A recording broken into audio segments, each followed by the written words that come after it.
2025년 3월 두 번째 거룩한 주일 예배를 주님이 넣어주신 기도를 함께 드리심으로 예배를 시작합니다. 너희는 이렇게 기도하라. 하늘에 계신 우리 아버지여, 이름이 거룩히 여김을 받으시오며 나라의 마옵시며 뜻이 하늘에서 이룬 것 같이 땅에서도 이루어지리이다. 오늘날 우리에게 일용할 양식을 주옵시고 우리가 우리에게 죄 지은 자를 사하여 준 것 같이 우리의 죄를 사하여 주옵시고 우리를 시험에 들게 하지 마옵시며 다만 악에서 구하옵소서. 대개 나라와 권세와 영광이 아버지께 영원히 있사옵나이다. 아멘. 주보에 있는 찬양으로 주님 앞에 나갑니다. 오직 주의 사랑이 매여 우리 찬양의 고백으로 나아가겠습니다.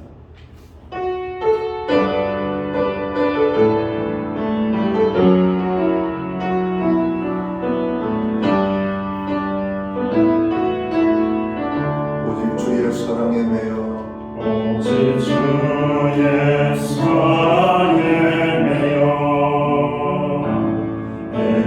기뻐 노래합니다. 이 소명의 언덕 기쁨의 땅에서 주께 사랑드립니다. 오직 주의 임재 안에 주의 임재 안에서 매여 기뻐 찬양합니다. 이 소명의 언덕 거룩한 땅에서 주께 예배드립니다. 주께서 주신 모든 은혜 나는 말할 수 없네. 내 영혼 즐거이 주 따르렵니다. 주께 예상드립니다. 주께서 주신 모든 은혜 주께서 주신 모든 은혜 나는 말할 수 없네. 내 영혼 즐거이 주 따르렵니다. 주께 내 삶드립니다. 주께 내 삶드립니다. 주께 내 삶드립니다. 교동문 125번 사순절 두 번째 말씀을 한 절씩 교독하겠습니다. 하나님이여 사슴이 시냇물을 찾기에 갈급함같이 내 영혼이 하나님 곧 살아계시는 하나님을 갈망하나니 사람들이 종일 내게 하는 말이 내 하나님이 어디 있느냐 하오니 내 눈물이 자라고 내 음식이 되었도다. 내 영혼아 내가 어찌하여 낙심하며 어찌하여 내 속에서 불안해하는가. 너는 하나님께 소망을 두라. 그가 나타나시는 말미암아 내가 여전히 찬송하리로다. 낮에는 여호와께서 그의 인자하심을 베푸시고 밤에는 그의 찬송이 내게 있어 생명의 하나님께 기도하리로다. 내 방석이신 하나님께 말하기를 어찌하여 나를 잊으셨나이까. 내가 어찌하여 원수의 적으로 말미암아 슬프게 하나이까. 내 뼈를 찌르는 칼같이 내 대적이 나를 비방하여 늘 내게 말하기를 내 하나님이 어디냐. 내 영혼아 내가 어찌하여 낙심하며 어찌하여 내 속에서 불안해하는가. 너는 하나님께 소망을 두라. 나는 그가 나타나고 숨을 말미암아 내 하나님이 여전히 찬송하리로다. 아멘. 자리에 작성하시겠습니다. 찬송가 40장 찬양, 오늘이 찬양으로 하나님 앞에 영광 돌리고 드려지는 예배를 위하여 최영 목사님 기도하시겠습니다.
것에 합당하신 주님을 찬양합니다. 길고 혹독했던 겨울이 물러가고 이제는 봄 기운이 느껴지는 3월 둘째 주 주일 아침, 저희가 주님 앞에 모여 예배드리게 하심을 감사드립니다. 사순절을 통하여 우리가 주의 고난을 가슴 깊이 묵상할 수 있도록 인도하여 주옵소서. 무엇 때문에 낮고 천한 자로 예수 그리스도께서 이 땅에 오셨고 무엇 때문에 우리의 죄를 대신해서 죽으셔야 했는지 우리 자신에게 질문하게 하여 주시옵소서. 사순절 기간을 통하여 온 교회가 거룩하여지게 하시고 우리가 십자가를 바라볼 때마다 마음의 큰 고통이 사라지고 우리 눈이 밝아 주를 보게 됨을 깨닫게 하여 주시옵소서. 주님께서 피로 값주시고 세우신 귀한 공동체원이 늘 말씀과 기도가 살아 움직이는 거룩한 교회가 되게 하여 주시옵소서. 무엇보다 전도와 선교의 열정이 식어지지 않게 하시고 지역사회와 온 열방에 주님의 복음을 담대하게 전하는 사명을 다할 수 있도록 도와주시옵소서. 사랑의 하나님, 이 나라 백성들을 위하여 기도합니다. 이 모두가 사람이 잘해서 된 것이 아니라 하나님께서 인도하시고 축복하여 지금의 이 나라가 있음을 저희는 믿습니다. 날로 사람들의 마음이 약해지고 전염병과 전쟁, 재난, 지진 등으로 인하여 두려움과 공포 속에 휩싸여 있지만 이때가 믿음의 자녀들이 세계와 이 나라를 위하여 기도하라는 주시는 메시지라는 것을 알게 하여 주시옵소서. 아버지, 모든 교회가 성령의 불길로 타오르게 하시고 악한 세력이 떠나가게 하시고 모든 삶 속에 하나님이 주시는 위로와 평강이 넘쳐나게 하여 주시옵소서. 하나님, 오늘도 담임 목사님 통하여 생명의 말씀을 듣게 하심을 감사합니다. 말씀을 증거할 담임 목사님에게 다니엘에게 주셨던 지혜와 능력을 허락하셔서 이 시간 말씀을 듣는 중에 우리를 향하신 하나님의 뜻을 깨닫게 하시고 우리들의 상처받은 영혼을 치료하여 주시옵소서. 잃었던 기쁨을 되찾게 하여 주시옵소서. 이 시간 마음의 상처와 질병으로 고통받는 성도들의 기도와 간구에 귀 기울여 주시옵소서. 지금은 첫 시간입니다. 마치는 시간까지 주님께서 함께하여 주시옵소서. 감사드리며 예수 그리스도의 이름으로 기도드립니다. 아멘.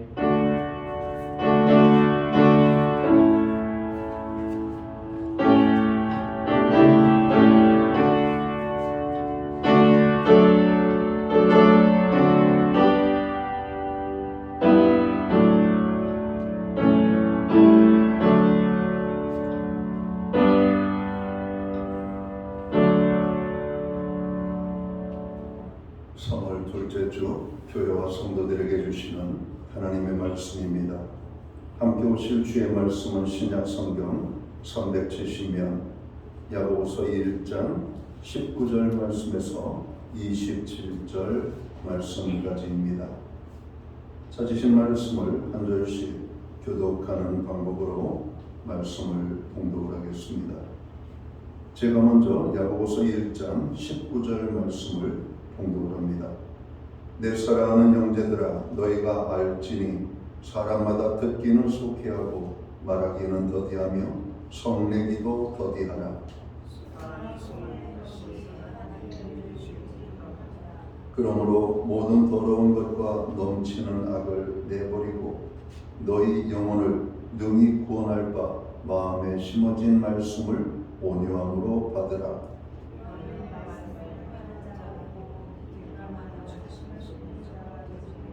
누구든지 말씀을 듣고 행하지 아니하면 그는 거울로 자기의 생긴 얼굴을 보는 사람과 같아서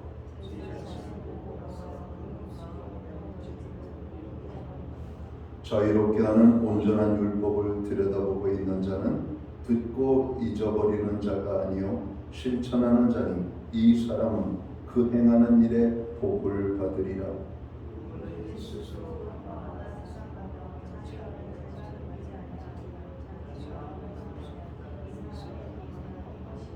이 17절 말씀은 함께 읽겠습니다. 하나님 아버지 앞에서 정결하고 더러움이 없는 경건은 곧 고아와 과부를 그 환난 중에 돌보고 또 자기를 지켜 쇠 속에 물들지 아니하는 그것이니라. 아멘. 찬송가 215장 찬양 1절과 2절 찬양으로 하나님 앞에 영광 돌리고 드려진 헌물 위하여 봉헌 기도 드리겠습니다.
드려진 헌물 위하여 봉헌 기도 드리겠습니다.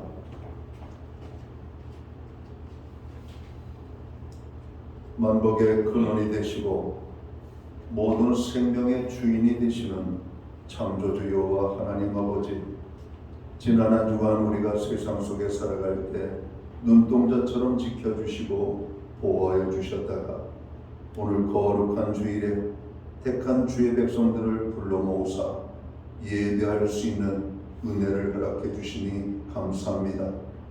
오늘 이 시간 저희들이 하나님의 성전에 모여 살아계신 하나님의 성호를 찬양하고 경배하며 예배함으로 나아갑니다. 우리의 예배가 하나님 기뻐 받으시는 신령과 진정으로서 드려지는 예배되게 하여 주옵소서. 예배하는 하나님의 사람들 한 사람 한 사람을 기억하시고 저들에게 평강과 은혜와 정으로 넘치는 축복과 용서와 회복을, 그리고 질병과 마음의 상처들로부터 온전히 치유함을 받는 정말 하나님의 놀라운 역사하심이 있는 오늘 예배의 자리가 되기를 간절히 원합니다. 오늘 예배의 자리에 나왔다 하나님 만나지 못하고 하는 심정이 없도록 하나님을 꼭 만나 그 은혜의 풍성을 누리고 온 성도들이 이 전을 떠나갈 수 있도록 인도하여 주옵소서.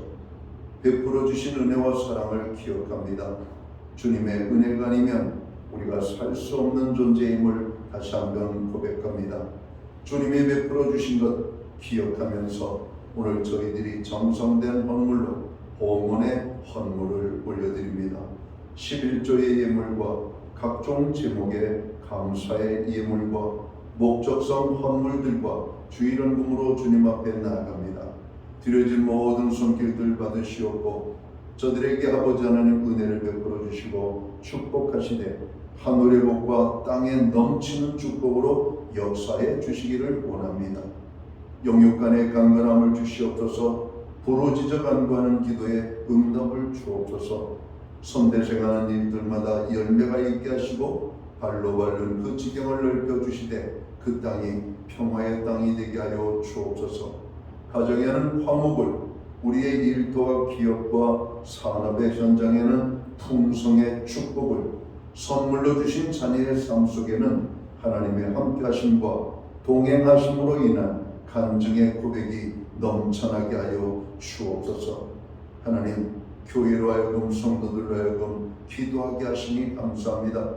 우리가 간구하는 모든 중보기도에 하늘의 문을 열어주시고 응답의 축복으로 역사하여 주옵소서. 세계와 열방을 위하여, 나라와 민족을 위하여, 교회와 성도들을 위하여, 특별히 고난 중에 있는 믿음의 지체와 형제 자매들을 위하여 저희들이 간구합니다. 주님, 그 모든 기도들 주께서 들으시고 응답하여 주옵소서. 특별히 우리의 가정들을 위하여서도 기도합니다. 여호와를 경외하는 가정, 하나님의 말씀에 순종하는 가정, 하나님의 구원의 기쁨이 넘치는 복된 가정 이루어가게 하여 주옵소서. 오늘도 하나님이 주인이 되시는 우리의 가정이 되기를 원합니다. 우리의 가정들을 이끌어 주시고 자녀들을 이끌어 주옵소서. 오늘 예배의 자리에 하나님의 백성들을 부르셨습니다. 특별히 주님의 손길을 필요로 하는 심령들이 있습니다.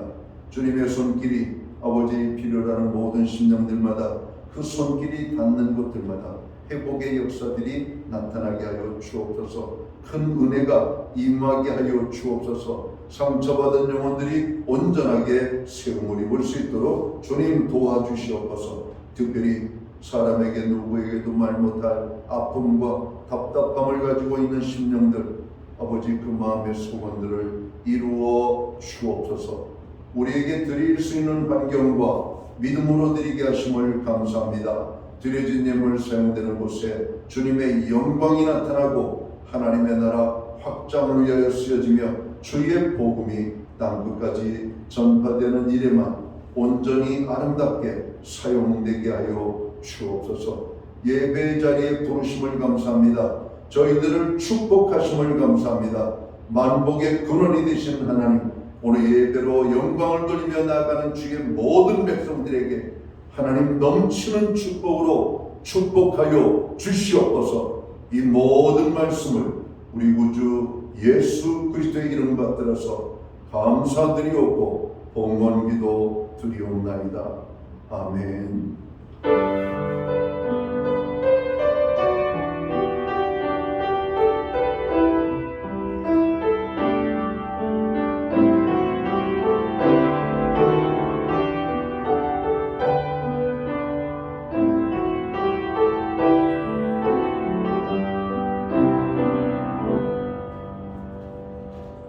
저는 시간 교회를 대신해서 3월 둘째 주 거룩한 주일 예배에 참여하신 모든 교우들을 환영합니다. 그리고 가정에서 영상으로 이 예배에 함께 참여하는 모든 믿음의 권속들에게 주님의 사랑과 평안으로 고난의 인사를 드립니다. 오늘 참여하신 우리 옆에 분들, 앞뒤에 분들 서로를 축복하는 사랑하는 인사 함께 나누도록 하겠습니다. 반갑습니다. 축복합니다. 주의 은혜가 함께하는 복된 거룩한 주일이 되기를 간절히 바랍니다. 예배 회복이 삶의 회복입니다.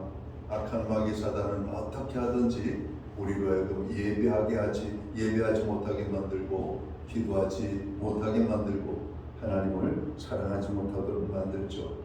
그리고 예배에 참여하는 것은 하나님을 사랑하는 고백입니다. 하나님의 은혜가 임하는 이 자리에 너무 잘 나오셨습니다.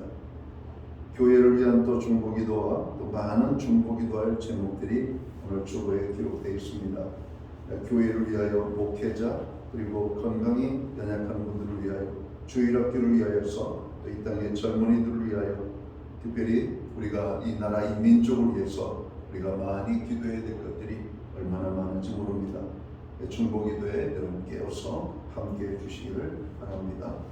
감기 환자, 또 코로나 환자, 여러 가지 많이 건강으로 인하여 어려움 당하는 분들이 많습니다. 개인 건강에 특별히 유의하시기 바랍니다. 나라가 많이 어렵습니다. 혼란합니다. 극단의 모습으로 나아가는 그런 모습이 있는데 나라의 화합과 안정을 위해서 기도해 주시고 특별히 침체된 한국 경제와 또 소상공인 자영업자들 그리고 많은 또 사회적 약자들이 당하는 아픔이 이루 말할 수 없이 크게 오늘 저희들에게 들려주고 있습니다. 그분들을 위하여 늘 기도하시기를 바랍니다. 교회는 지금 사순절을 보내고 있습니다. 4월 19일까지 저희가 사순절로 나아가는데 그리고 하나님 앞에 경건한 모습으로 나아갈 수 있기를 바랍니다. 예배 후에 각 목장은 목장 모임으로 모이겠습니다. 목장 모임은 한 주간의 삶을 나누는 교제와 기도의 모임입니다. 교회는 매주 수요일마다 온라인 성경 공부를 제공하고 있습니다. 금주는 성령으로 살기라는 주제를 가지고 공부하도록 하겠습니다. 신원선 집사님 가정에서 떡을 준비해 주셨습니다. 신현옥 권사님 미국으로 출국하셨습니다. 위에서 기도해 주시면 좋겠습니다. 기타 다른 교회 소식은 주보를 참고해 주시고 기도할 때마다 교회를 위하여 또 어려움 속에 있는 분들을 위하여 기도하시기 바랍니다.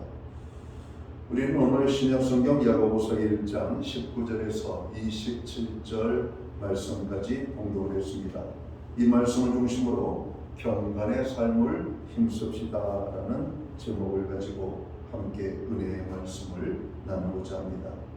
오늘은 사순절 첫 번째 주일입니다. 사순절 기간에 우리들이 아주 중요하게 실천해야 하는 것이 있죠. 그것은 경건 생활입니다. 사순절 기간은 나의 경건 생활을 점검해보는 시기가 되어야 될 것입니다. 사순절에 나의 경건 생활은 모양만 있는 것인지 또는 경건의 능력도 갖추고 있는 것인지를 예수 그리스도 앞에서 진지하게 점검하는 그런 복된 시간들이 되시기를 주님의 이름으로 축원합니다. 무엇보다도 성도의 경건이 다른 사람들에게 덕이 되고 불신자에게 신앙적인 영향력을 미치려면 구체적인 행동으로 나타나야 할 것입니다. 행함이 없는 믿음은 죽은 믿음이라고 야고보서 기자는 말하고 있죠.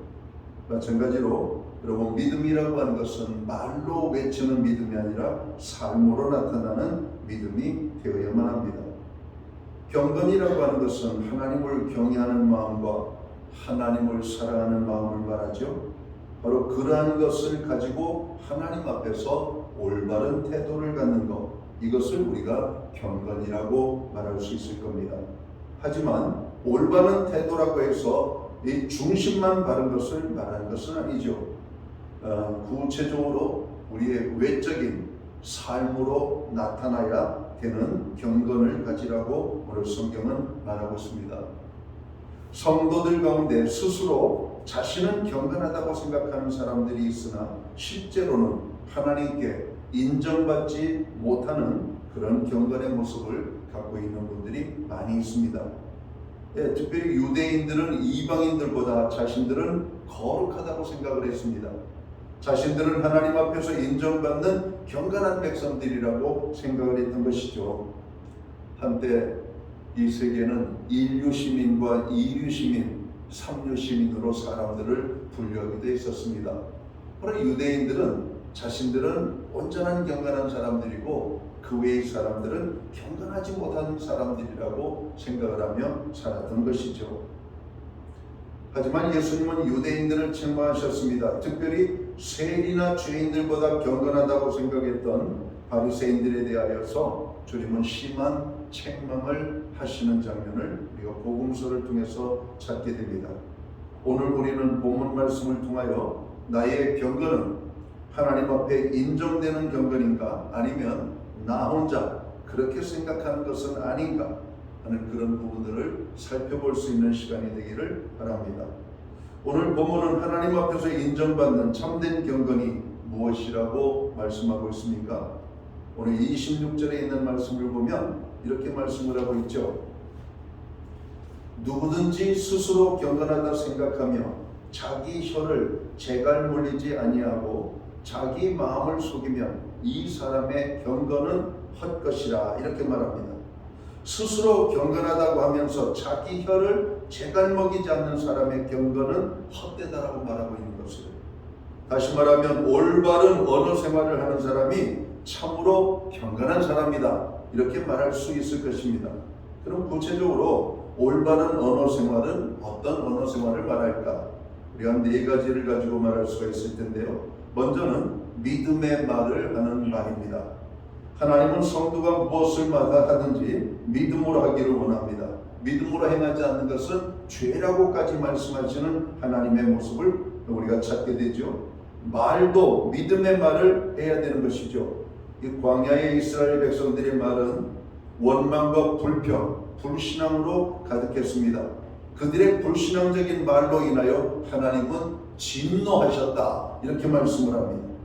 민수기 14장 28절에 보면 하나님께서 불신앙의 언어를 사용하는 이스라엘 백성들에게 이렇게 말합니다. 내 귀에 들린 대로 내가 너희에게 행하리라 말씀합니다.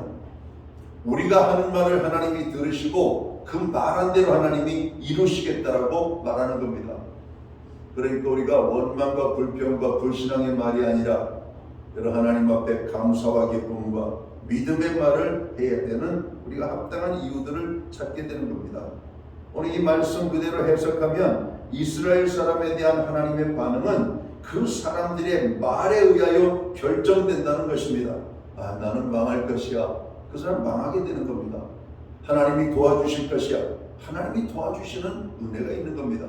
힘들고 어려울수록 감정대로 내 생각대로 나오는 말을 한 것이 아니라 하나님께서 저로 원하시는 우리의 말이 무엇인지를 잘 생각해서 우리가 믿음의 말을 할 수 있도록 우리가 힘써야 할 것입니다. 여러분, 또한 우리가 올바른 언어 생활을 하려면 어떻게 해야 되는가? 믿음의 말을 할 뿐만 아니라 진실한 말을 해야 된다는 겁니다. 우리 사회는 현재 너무 많은 거짓과 가짜 뉴스가 판을 치고 있습니다.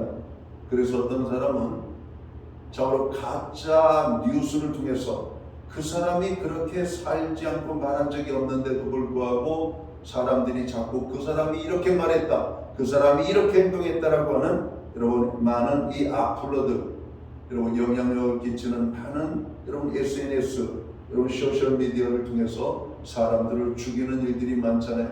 너무 괴로운 나머지 견디지 못하고 목숨을 끊게 하잖아요. 이런 진실된 말을 여러분 통해서 사람을 살리는 것이 아니라 거짓된 말을 여러분 통해서 사람들을 죽음에 이르게 하는 것이죠. 그래서 사람들이 너무 많이 속고 살아서인지 진실도 잘 믿지 못합니다. 저도 이 스마트폰을 이렇게 보면서 어떤 때 보면은 정말 이런 일이 있을까? 근데 나중에 보면 아, 이거 가짜예요, 이런 말이 나와요. 한 번은 우리 권사님들 가운데 카톡에 메시지가 올랐습니다.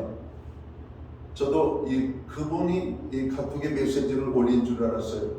그래가지고 이렇게 소식을 물었더니 자기가 올린 게 아니래요. 그 사람의 계정을 통해서 다른 사람이 올린 겁니다. 여러분, 세상에 이런 일들이 얼마나 많은지. 또 제가 알고 있는 또 하나의 이 카톡 모임이 하나 있습니다. 거기에 물건을 싸게 해준다는 여러분 소식이 올랐습니다. 자기에게 좋은 기회가 있어서 여러분 전자제품을 가지고 있는데 선착순 몇 명에게 아주 저렴한 가격에 줍니다. 여러분, 알고 있는 지인입니다. 너무나도 싼 것이에요. 이미 한 사람이 당했어요. 그 다음에 곧바로 나오면 이거 거짓말이에요. 돈 보내면 안 됩니다. 큰일 납니다. 여러분, 누구를 믿어야 되는지. 여러분, 이미 한 10여 년 전에도 우리가 보이스피싱 한참 기승을 부릴 때 여러분 자녀가 위기에 빠졌음을 정으로 전화로 알렸고, 그리고 위기에 빠졌다는 소식을 들었던 우리 교회 한 분은 많은 돈을 송금을 하려고 했었어요. 그러면서 뭔가 이상해서 또 다른 자녀에게 전화를 했고 확인해 보니까 그 자녀는 멀쩡하게 회사에서 일 잘하고 있었습니다. 거짓 메시지였던 것이죠. 여러분, 오늘 우리 사회가 이렇습니다. 지금은요, 우리의 자녀들 목소리 그대로 들려주는 AI, 여러분 사기, 여러분 보이스피싱이 기승을 부리고 있습니다. 내 자식의 목소리입니다. 그럼 누군들 내 자식이 다급하게 도와달라고 위험에 처했다고 하는데 사실 여부를 확인할 기회가 여러분 어디 있겠습니까? 여러분, 우리 사회가 이런 사회가 되어버린 것이죠. 꼭 믿어야 할 사람인데도 믿지 못하는 불신의 시대가 지금 우리가 살고 있는 이 시대입니다. 이러한 시대의 성도들은 진실만을 말하는 말의 습관을 가져야 할 것입니다. 하나님은 진리시라고 말씀하십니다. 예수님은 내가 곧 길이요, 예수님 자신도 진리라고 말씀하십니다. 성령님에 대해서 성경은 뭐라고 말합니까? 그분은 진리의 영이다 이렇게 말합니다. 성삼위 하나님은 여러분 진리가 되시는 하나님이심을 말씀합니다. 마태복음 5장 48절을 보면 그러므로 하늘에 계신 너희 아버지의 온전하심과 같이 너희도 온전하라고 말씀하고 있습니다. 우리들이 진실을 말하는 것은 진리의 하나님을 닮았기 때문입니다. 사람들은 자신에게 이익이 되느냐 안 되느냐에 의하여서 진실을 말할까 거짓을 말할까를 결정할 때가 많습니다. 지금 우리 사회가 그런 혼란에 빠져 있잖아요. 진실인 줄 알았는데 진실이 아니고 누군가에게 의하여서 강요되어진 진실, 거짓을 진실처럼 말하고 있는 것이 지금 우리의 사회입니다. 무엇이 진실이고 무엇이 거짓인지 서로 분별하기 어려운 이때 여러분 우리 예수 믿고 구원함을 얻은 성도들은 항상 진실한 말을 할 수 있는 하나님의 사람들이 되어야 되는 겁니다. 특별히 하나님 앞에서 사는 성도는 우리가 거짓을 말하거나 가짜를 말해서는 안 됩니다. 항상 진실을 말하는 사람들이 되어야 될 것입니다. 그리고 우리가 올바른 언어 생활을 함에 있어서 어떤 말을 하는 것이 하나님 앞에 경건이 되는가? 정결한 말을 하라고 말씀합니다. 말은 깨끗한 말과 더러운 말이 있습니다. 우리가 하는 말이 옳은 말이라 할지라도 더러운 말이 있습니다.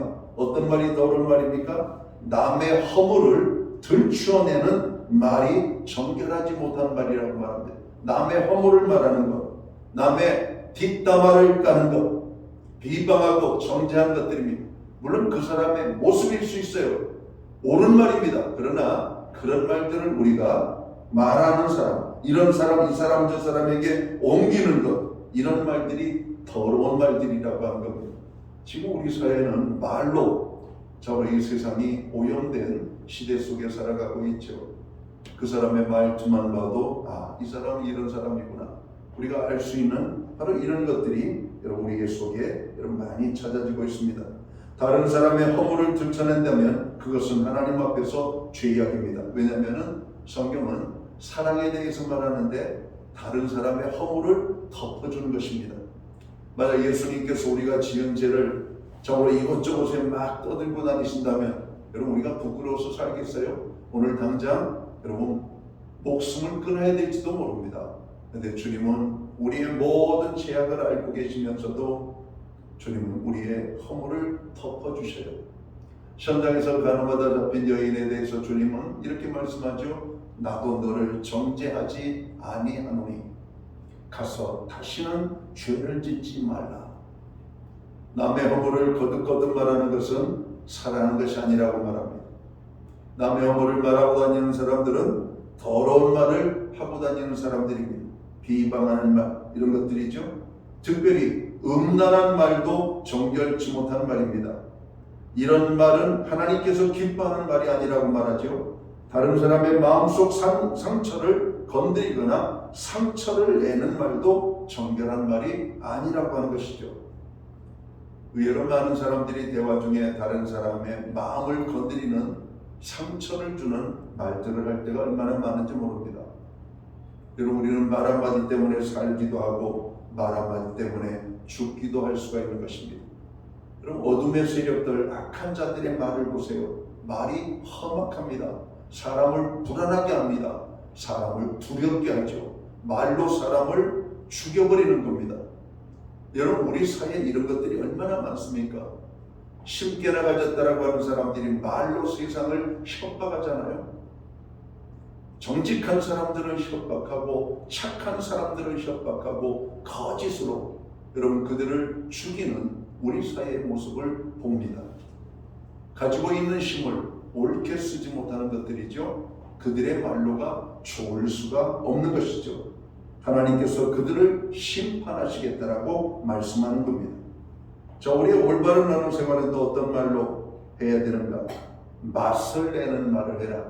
성경은 이것을 은혜 가운데 말을 하라 이런 말입니다. 우리의 말은 사람들에게 은혜를 끼치는 말을 해야 되는 겁니다.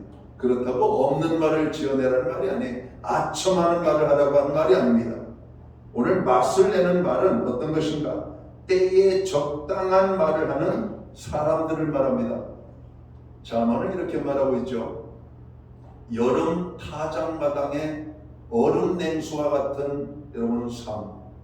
여름 타작마당 얼마나 뜨겁고 여러분 힘이 들고 목이 마릅니까? 그때 이 얼음 냉수를 먹으면 여러분 그거보다 좋은 게 없어요.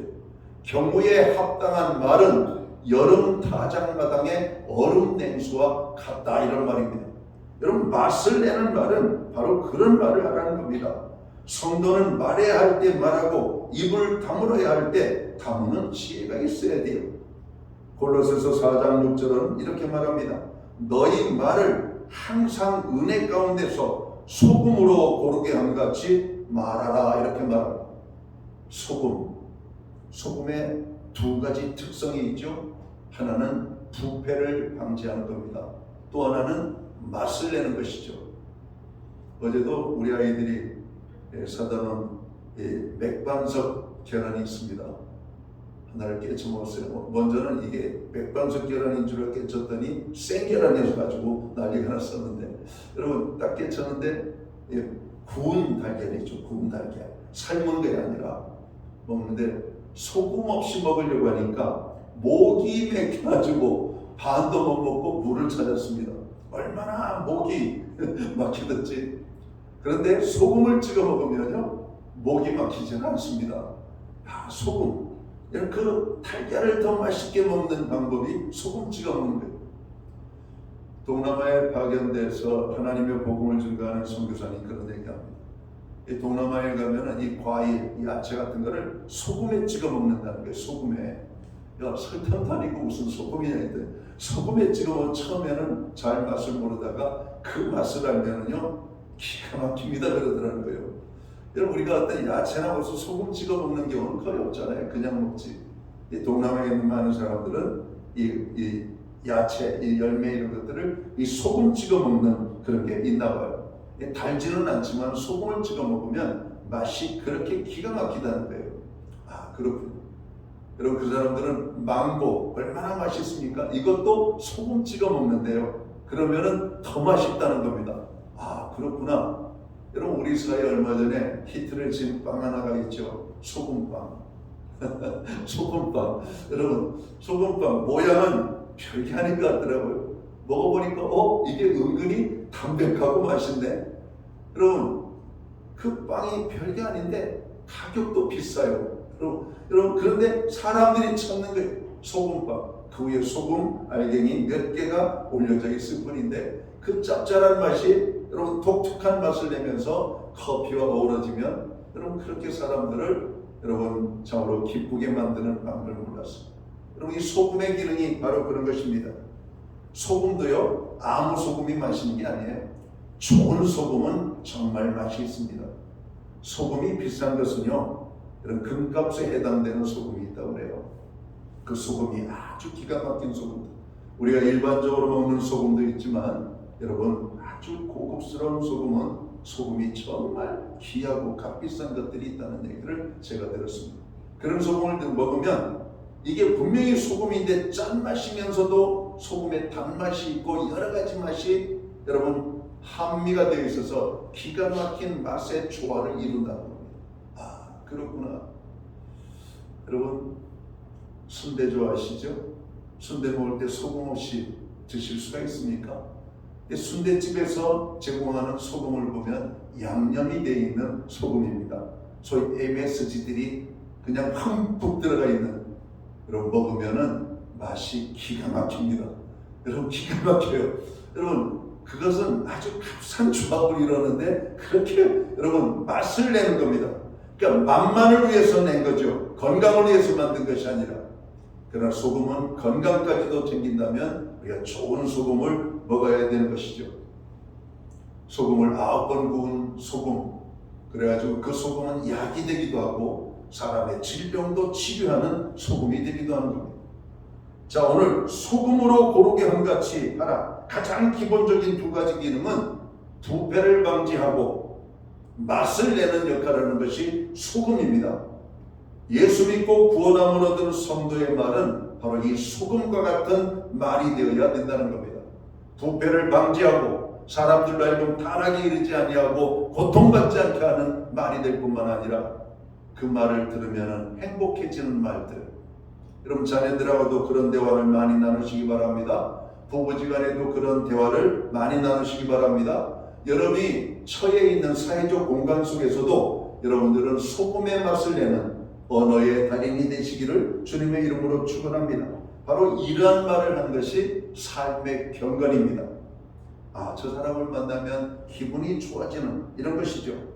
참된 경건은 언어 생활에 나타납니다. 믿음의 말, 진실한 말, 정결한 말, 맛을 내는 말을 해야 된다고 말씀합니다.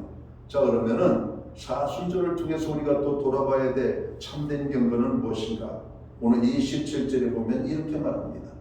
하나님 아버지 앞에서 정결하고 더러움이 없는 경건은 곧 고아와 과부를 그 환난 중에 돌보고 또 자기를 지켜 세속에 물들지 아니하는 그것이니라. 이렇게 말씀합니다. 여러분 참된 경건은 고아와 과부를 그 환난 중에 돌보는 것이라고 말씀합니다. 한간에 떠도는 여러분 기독교에 대한 잘못된 소문 중에 하나는 기독교의 교인들은 그냥 자기들끼리만 살아가고 세상을 돌아볼 줄 모른다라고 하는 말입니다. 잘못돼도 정말 잘못된 말입니다. 여러분 교회 공동체보다 이 세상 속에서 사회봉사 참여를 많이 하는 여러분 지체는 아무도 없습니다.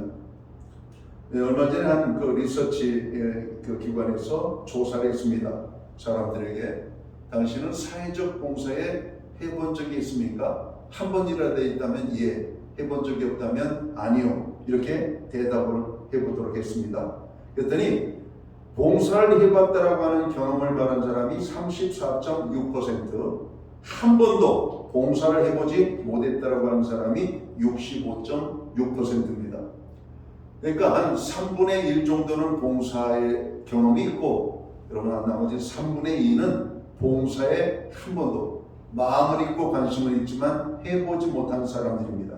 자, 그러면은 34.6% 봉사를 했다라고 하는 사람들, 오늘 2017년 통계에 의하면 기독교인이 가장 많은 봉사를 했음을 찾아볼 수가 있습니다. 기독교가 29.2%, 무교가 29%, 천주교가 20.2%, 불교가 3.8%였습니다. 가장 많은 인구, 가장 많은 사회 참여 봉사를 하고 있는 사람이 기독교 공동체입니다. 2000년대 초에 서해안에 여러분 유조선이 여러분 좌초돼 가지고 여러분 원유가 바다에 유출이 됐죠. 그때 150만 명 정도 되는 사람들이 여러분 그 바다에 유출된 이런 기름을 닦아냈습니다. 거기에 참여한 사람들 가운데 120만 명이 기독교인입니다.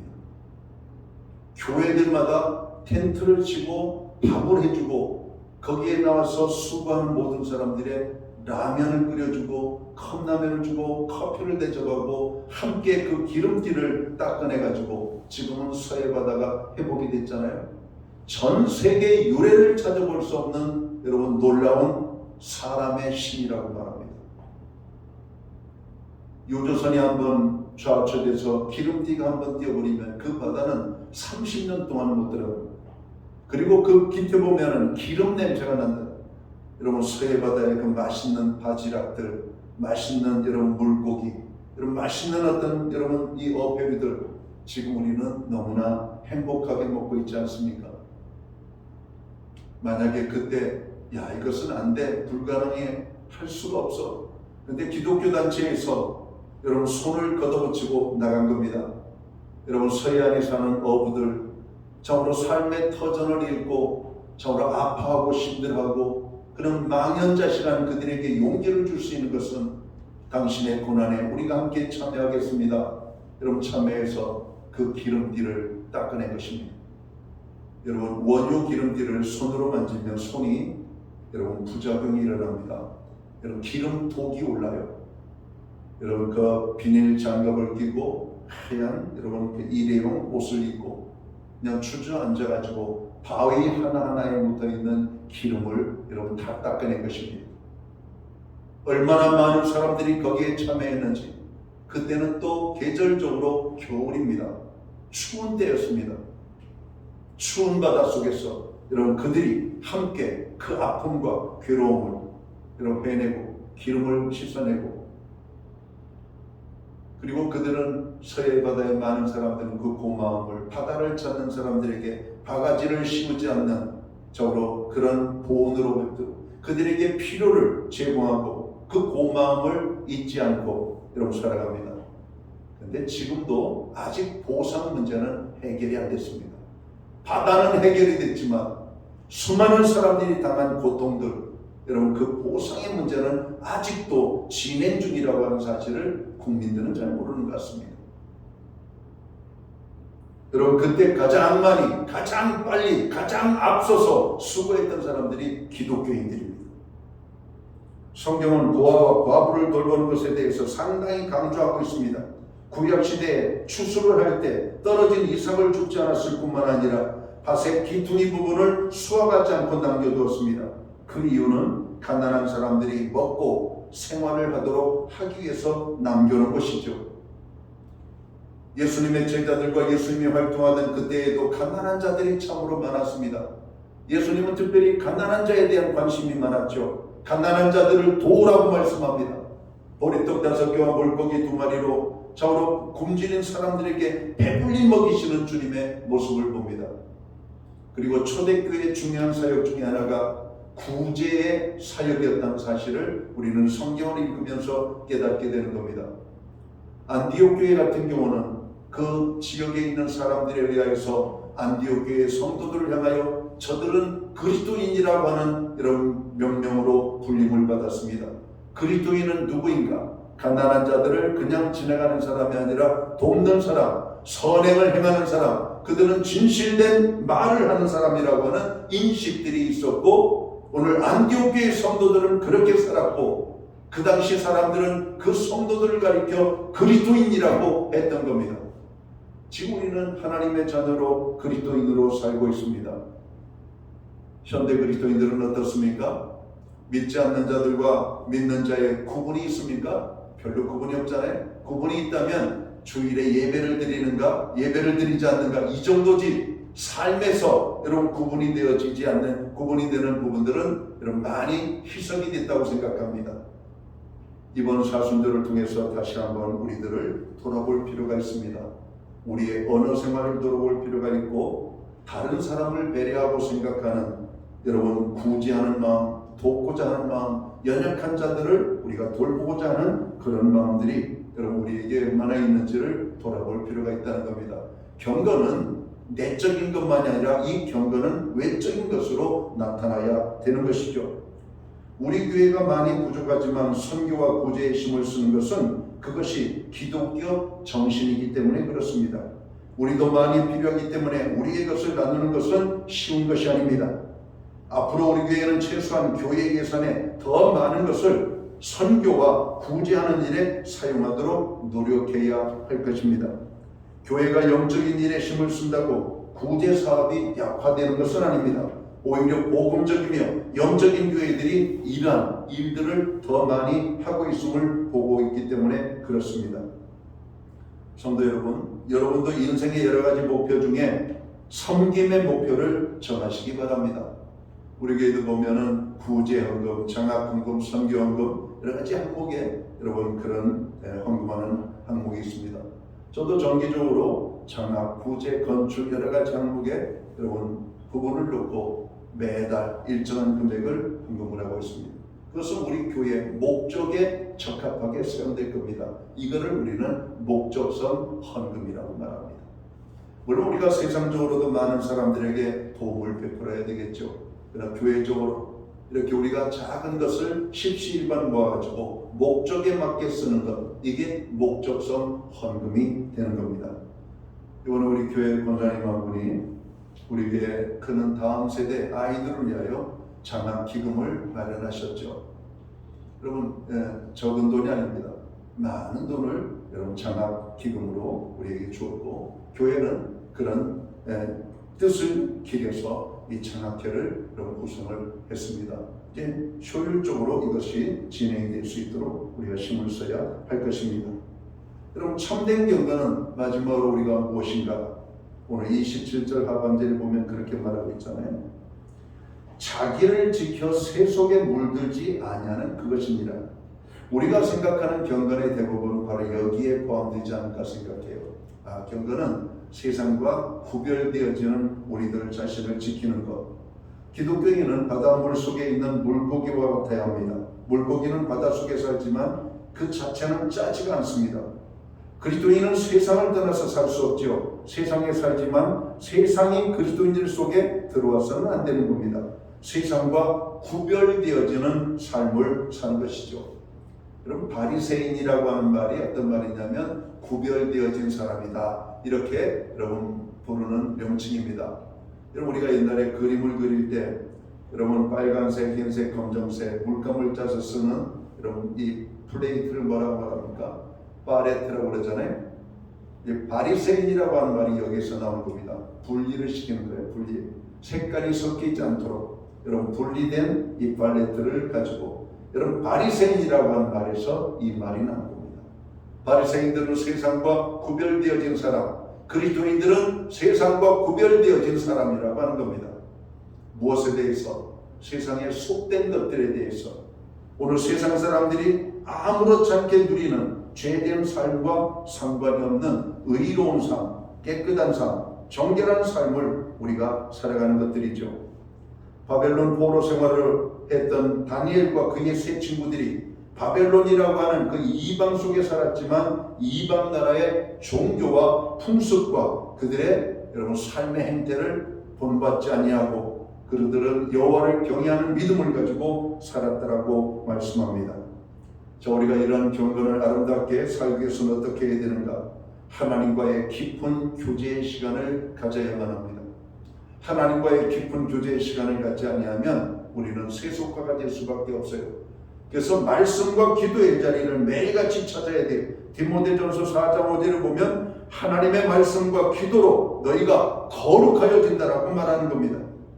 그리스도인의 경건의 비밀은 하나님의 말씀과 기도로 여러분 세워지게 되는 것이죠. 여러분 그걸로만 끝나면 안 되죠. 여기에서 받은 경건은 우리의 삶 속에서 나타나는 것이 되어야 하는 것입니다. 자, 그래서 성경은 이 경건을 한 번만 경건한 것이 중요한 것이 아니라 계속해서 경건에 이르도록 연습을 하라고 말씀을 합니다. 여러분 운동을 하고 한다고 근육이 생기고 건강하게 되는 게 아니잖아요. 한 달을 하고 6개월을 하고 1년을 하고 여러분 우리가 운동하는 것이 삶의 생활화가 되어질 때 그는 몸도 건강하고 정신도 건강한 삶을 살아가는 겁니다. 여러분 우리가 경건의 훈련은 한 번 하는 것이 아니라 여러분 이번 사순절 기간을 통해서 여러분 경건의 훈련 틀을 잡아가고 여러분 평생에 하나님 앞에서 깊은 교제를 갖고 말씀과 기도를 통하여 우리의 삶이 세상과 구별되어진 아름다운 인생을 살아가는 참된 경건의 사람들이 되시기를 주님의 이름으로 축원합니다. 기도합니다. 하나님 아버지 고맙습니다. 사순절을 맞이합니다. 돌아봐야 될 많은 것들이 있지만 우리들 자신의 경건의 삶을 돌아봅니다. 하나님 앞에 참된 경건을 저희들이 갖기를 원합니다. 세상 속에서 빛나는 경건이 저희의 삶 속에 이루어지기를 원합니다. 하나님, 오늘 우리는 연약하지만 경건의 훈련을 통하여 주님 기뻐하는 참된 경건의 삶을 살아갈 수 있도록 저희들을 축복하여 주옵소서. 예수님께 하신 이름으로 기도하옵나이다. 아멘. 자리에서 다 함께 일어나셔서 찬송가 436장 찬양 1절 찬양 드리고 축도함으로 오늘 예배를 마칩니다.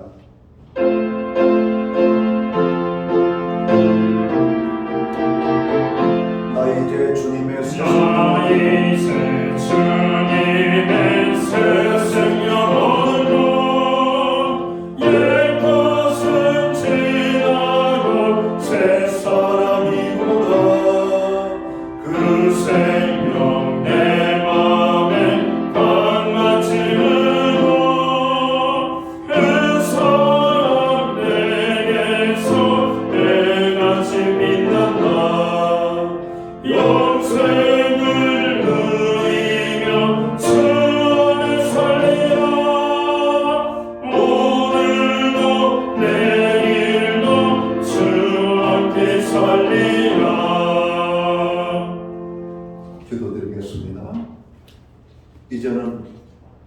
머리가 되시는 우리 구주 예수 그리스도의 크신 은혜와 하나님 아버지의 무한하신 사랑하심과 성령님의 감화 감동 교통하시며 늘 함께하여 주시는 역사가 오늘 사순절 첫 번째 거룩한 주일 예배로 영광을 돌리는 하나님의 사람들 머리 위에 저들의 가정 위에 세우신 교회 가운데 이제로부터 영원토록 함께하여 주시옵기를 예수님의 이름으로 간절히 축원하옵나이다. 아멘.